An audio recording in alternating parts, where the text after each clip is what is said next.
Hello बच्चों। इस question में हमसे ये पूछा गया है कि why E naught values of manganese nickel and zinc are more negative than expected. तो यहाँ पे ई नॉट वैल्यू की बात की गई। ई नॉट वैल्यू क्या होता है? E naught is standard reduction potential. ठीक है, स्टैंडर्ड रिडक्शन पोटेंशियल है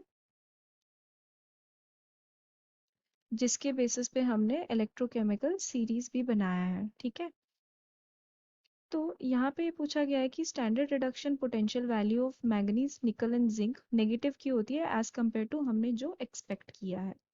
तो स्टैंडर्ड रिडक्शन पोटेंशियल का नेगेटिव होने का मतलब क्या होता है कि ये इसमें इन तीनों में ऑक्सीडेशन बहुत ही इजीली हो जाएगा।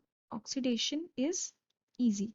ठीक है, और ऑक्सीडेशन इजीली हो जाएगा यानी कि उसका और दूसरा मतलब ये भी हो सकता है कि उसका जो रिडक्शन है वो उसका जो रिडक्शन है वो बहुत ही मुश्किल से होता है, यानी कि रिडक्शन इज टफ। तो इसीलिए उनका ज्यादा नेगेटिव स्टैंडर्ड रिडक्शन पोटेंशियल है। तो इसमें जो यही चीज है हमारा की कॉन्सेप्ट। ठीक है, मेन जो इसमें की कॉन्सेप्ट क्या है वो हम देखेंगे इन मैंगनीज और जिंक के इलेक्ट्रॉनिक कॉन्फ़िगरेशन में। इलेक्ट्रॉनिक कॉन्फ़िगरेशन में तो क्या होता है अगर हम मैंगनीज को देखें सबसे पहले, तो मैंगनीज का एटॉमिक नंबर है 25। तो इसका आउटर इलेक्ट्रॉनिक कॉन्फ़िगरेशन हो जाता है 3d5 4s2। तो जब मैंगनीज जो है वो +2 ऑक्सीडेशन स्टेट में जाता है तो उसका जो इलेक्ट्रॉनिक कॉन्फ़िगरेशन हो जाता है वो हो जाता है 3d5। ना 3d5 जो है ये हाफ फिल्ड डी ऑर्बिटल है, और half filled D orbital is very stable. तो अनदर कॉन्सेप्ट, इसका मेन की कॉन्सेप्ट ये भी हो जाएगा कि half filled and fully filled orbitals are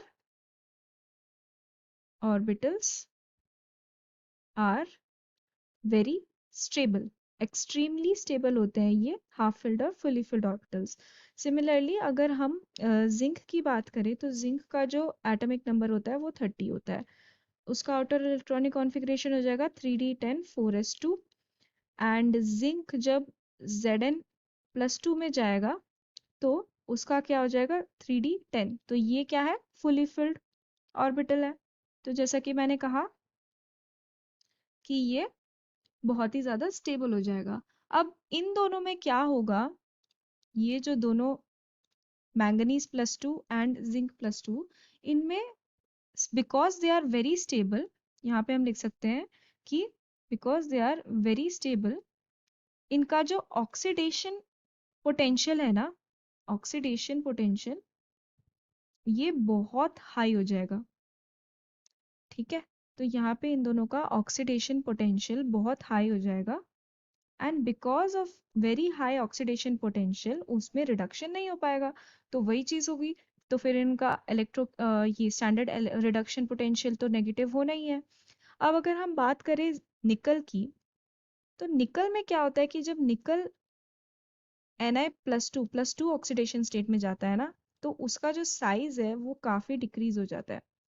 ठीक है, साइज डिक्रीज होने के कारण क्या होता है, उसका बहुत ही हाई नेगेटिव एंथैल्पी ऑफ, यहाँ पे नेगेटिव एंथैल्पी ऑफ हाइड्रेशन हो जाता है।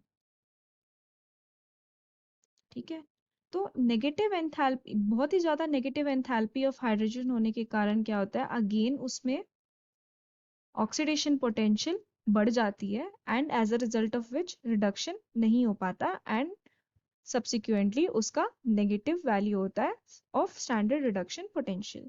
तो this was the answer for our question. Thank you.